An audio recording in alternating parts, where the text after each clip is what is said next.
ஓம் நம சிவாய.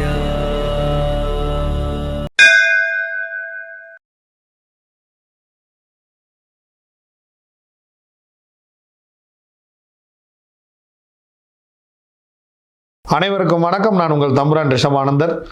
10/3/2024 சோபகிருது வருடம் மாசி மாதம் 27ஆம் நாள் ஞாயிற்றுக்கிழமை, அழகிய அமாவாசை தினம். என்னங்க அழகிய அமாவாசை அப்படின்றீங்களா? ஏன்னா மாதத்தில் ஒரு நாள் தானே கிடைக்கிது. அதனால் இதை நம் முன்னோர்களுக்கான நாள். நம் முன்னோர்கள் நம்மை தேடி வரக்கூடிய ஒரு நாள்.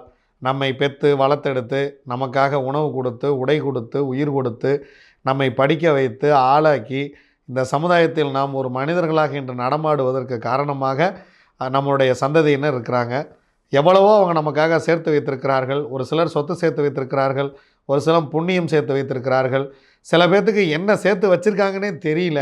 என்னங்க நீங்கள் எப்போ பார்த்தாலும் முன்னோருக்கு அதை பண்ணு இதை பண்ணுங்கிறீங்க, நான் கஷ்டத்துலேயே இருக்கேன், நீங்கள் வேறு எதையா ஒன்று சொல்லிக்கிட்டு இருக்காதீங்க அப்படிங்கிறவங்களுக்கு சொல்கிறேன். அந்த பக்கம் என்ன இருக்குன்னே நமக்கு தெரியாமல் இருக்கிறதுனால தான் அதை நம்மளால் அடைய முடியல. அதனால் அந்த பக்கம் என்ன இருக்குதுன்னு தெரிஞ்சுக்கிறதுக்காக இப்போ நமக்கும் நம் முன்னோர்களுக்கு இடையில் ஒரு சுவர் இருக்குது. அந்த சுவத்துக்கு பின்னாடி வைரம் இருக்கிறதா, வைடூரியம் இருக்கிறதா, தங்கம் இருக்கிறதா, அல்லது அங்கே பெரிய பொக்கிஷை மலை படையப்பா படத்தில் வரா மாதிரி அங்கே இருக்கிறது சாதாரண மலையா கிரானைட் மலையானே நமக்கு தெரியல. அதை அடைவதற்காகத்தான் உங்கள் முன்னோர்களுக்கு நீங்கள் திதி தர்ப்பண காரியங்கள் செய்ய வேண்டும் அப்படிங்கிறது. வாய்ப்பு இருப்பவர்கள் திருவனந்தபுரம் வாருங்கள். திருவனந்தபுரத்தில் சந்திப்போம். மகா சிவராத்திரி முடிச்சுட்டு திருவனந்தபுரத்துக்கு கிளம்பியாச்சு. அதனால் திருவனந்தபுரத்தில் சந்திப்போம். சப்போஸ் வாய்ப்பு இல்லைங்க, நாங்கள் ஏற்கனவே திருவனந்தபுரத்தில் திதி கொடுத்துட்டோம், இல்லை திருவனந்தபுரம் இப்போ வர்றதுக்கான வாய்ப்பு இல்லை, குழந்தைக்கு எக்ஸாம் நடக்குது, வீட்டுக்காரருக்கு வேலை இருக்குது, வீட்டில் சோறாக்கணும், 100 வேலைகள் இருந்தாலும் உங்கள் முன்னோர்கள் உங்கள் வாசலில் நின்று கொண்டிருக்கிறார்கள். அதனால் காலையில் எந்திரிச்சு சைவமாக ஒரு உணவு சமைத்து அவர்களுடைய படத்தின் முன்பாக வைத்து கற்பூர தீபாராதனை காட்டாதீர்கள். அவர்களுக்கு நீங்கள் பண்ண வேண்டியது ஊதுவத்தி காட்டுங்க, சாம்பிராணி தூபம் போடுங்க. ஆன்மா தீயை பார்த்தால் பயப்படும். கற்பூர தீபாராதனை முன்னோர்கள் படத்திற்கு காட்டக்கூடாது. சைவமாக படையல் போட்டு சாமி கும்பிட்டு நீங்கள் துப்புரவு தொழிலாளர்களுக்கு தானமாக கொடுங்க. நீங்கள் ஆதரவற்றவர்களுக்கு உணவு கொடுங்க, ஏழைகளுக்கு உணவு கொடுங்க, ஆதரவற்றோர் பல்வி முதியோர் இல்லத்துக்கு போய் உணவு கொடுங்க. அவங்களுக்கு வேணுங்கிற உடை வாங்கி கொடுங்க.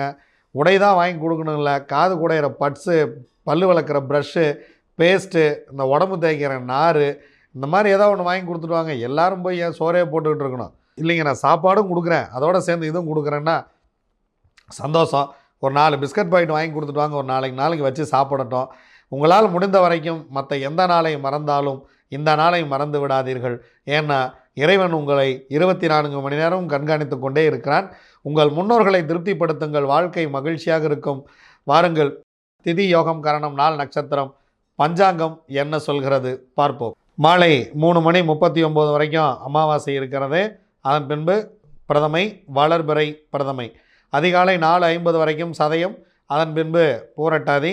சதயம் நட்சத்திரத்திற்கு வைநாசிகம் கேட்டை, பூரட்டாய நட்சத்திரத்துக்கு வைநாசிகம் மூலம்.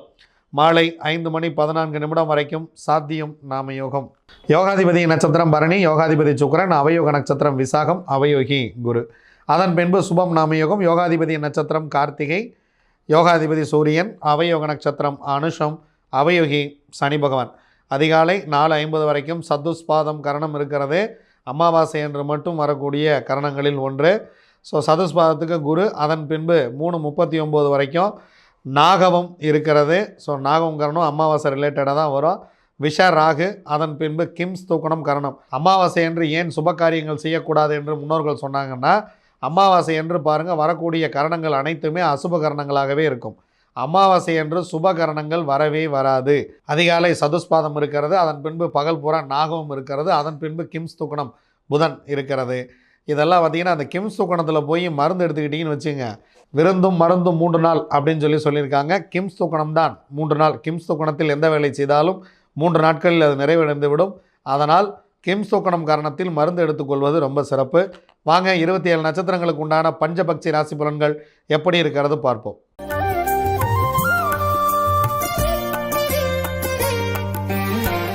அஸ்வினி, பரணி, கார்த்திகை, ரோகிணி, மிருகசீரிசம் உங்களுடைய பட்சி வல்லூர்.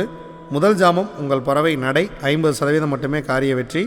2ஆம் ஜாமம் உங்கள் பறவை ஊன் 75% காரிய வெற்றி. 3ஆம் ஜாமம் 4ஆம் ஜாமம் ரெண்டுமே சிறப்பாக இல்லை. முக்கியமான வேலைகள் இருந்தால் மாலை நேரத்தில் பார்த்து கொள்ளலாம். 5ஆம் ஜாமம் உங்கள் பறவை அரசு வேலை செய்ய இருக்கிறது. 100% காரிய வெற்றி. முக்கியமான வேலைகள் ஏதேனும் இருந்தால் இந்த நேரத்தில் செய்யுங்கள், மிகப்பெரிய வெற்றியை கொடுக்கும். 6ஆம் ஜாமம் உங்கள் பறவை ஊன் 75% காரிய வெற்றி. 7ஆம் ஜாமம் உங்கள் பறவை துயிலில் இருக்கிறது. 25% மட்டுமே காரிய வெற்றி. 8ஆம் ஜாமம் உங்கள் பறவை நடை 50% மட்டுமே காரிய வெற்றி. 9ஆம் ஜாமம் உங்கள் பறவை சிறப்பாக இல்லை. கிட்டத்தட்ட இரவு முழுவதுமே உங்கள் பறவை சிறப்பாகவே இல்லை. ஆனால் பிரம்ம முகூர்த்தம் உங்களுக்கு சிறப்பாக இருக்கிறது. 10ஆம் ஜாமம் அரசு வேலைக்கு வந்து விடுகிறது. அதனால் பிரம்ம முகூர்த்தத்தில் நீங்கள் செய்யக்கூடிய காரியம் உங்களுக்கு மிகச்சிறப்பான வெற்றியை கொடுத்துவிடும். திருவாதிரை, புனர்பூசம், பூசம், ஆயில்யம், மகம், பூரம் உங்களுடைய பக்ஷி ஆந்தை. முதல் ஜாமம் உங்களுக்கு சிறப்பாக இல்லை. 2ஆம் ஜாமம் உங்கள் பறவை துயிலில் இருக்கிறது. முதல் 2 ஜாமங்களையும் தவிர்த்து விடுங்கள். முக்கியமான வேலை இருந்தால் 3ஆம் ஜாமத்தில் பார்த்து கொள்ளலாம். 3ஆம் ஜாமம் உங்கள் பறவை அரசு வேலையில் இருக்கிறது. எடுக்கக்கூடிய காரியம் 100% வெற்றியை கொடுக்கும். 4ஆம் ஜாமம் உங்கள் பறவை நடை உங்களுக்கு 50% காரிய வெற்றி. 5ஆம் ஜாமம் உங்கள் பறவை ஊன் 75% காரிய வெற்றி. 6ஆம் ஜாமம் உங்களுக்கு சிறப்பாக இருக்கிறது. ஒரு பொன்னான மாலை வேலை. முக்கியமான வேலைகள் ஏதேனும் இருந்தால் இந்த நேரத்தில் செய்யுங்கள். 7ஆம் ஜாமம் உங்கள் பறவை ஊன் 75% காரிய வெற்றி. 8ஆம் ஜாமம் உங்கள் பறவை துயிலில் இருக்கிறது. 25% மட்டுமே காரிய வெற்றி. 9ஆம் ஜாமம் உங்கள் பறவை நடை 50% மட்டுமே காரிய வெற்றி. பிரம்ம முகூர்த்தம் உங்களுக்கு சிறப்பாக இல்லை. பிரம்ம முகூர்த்தத்தில் நம்ம முக்கியமான வேலை செய்யலாம் அப்படின்னு நினைக்க வேண்டாம். ஏன்னா உங்கள் பறவை சிறப்பாகவே இல்லை. அதனால் முக்கியமான வேலைகள் ஏதேனும் இருந்தால் திங்கட்கிழமை பார்த்து கொள்ளலாம். உத்திரம், அஸ்தம், சித்திரை, சுவாதி, விசாகம் உங்களுடைய பட்சி காகம். காகம் ஞாயிற்றுக்கிழமை அன்னைக்கு படுபட்சி. முக்கியமான வேலைகள், முக்கியமான நபர்கள் சந்திப்பு, முக்கியமான ட்ராவலிங் என்ன இருந்தாலும் சரி, நம்ம ஞாயிற்றுக்கிழமை ஓய்வு நாளில் போய் பாட்டு வரலாம் அப்படின்னு நினைக்க வேண்டாம். அன்றாட வேலைகள், கடமைகள் ஏதேனும் இருந்தால் செய்யுங்கள். புதிதாக எதையும் முயற்சிக்க வேண்டாம். அன்றாட வேலைகளை நீங்கள் செஞ்சுக்கிட்டே இருக்கலாம். அதே போல் இறை வழிபாட்டை மேற்கொள்ளக்கூடிய நாளாக இந்த நாளை மாற்றிக்கொள்ளலாம். அனுஷம், கேட்டை, மூலம், பூராடம், உத்திராடம் உங்களுடைய பக்ஷி கோழி. முதல் ஜாமம் உங்கள் பறவை ஊன் 75% காரிய வெற்றி. அடுத்த 2 ஜாமமும் உங்களுக்கு சிறப்பாக இல்லை. 2ஆம் ஜாமம் உங்கள் பறவை சிறப்பாக இல்லை. 3ஆம் ஜாமம் துயில் 25% மட்டுமே காரிய வெற்றி.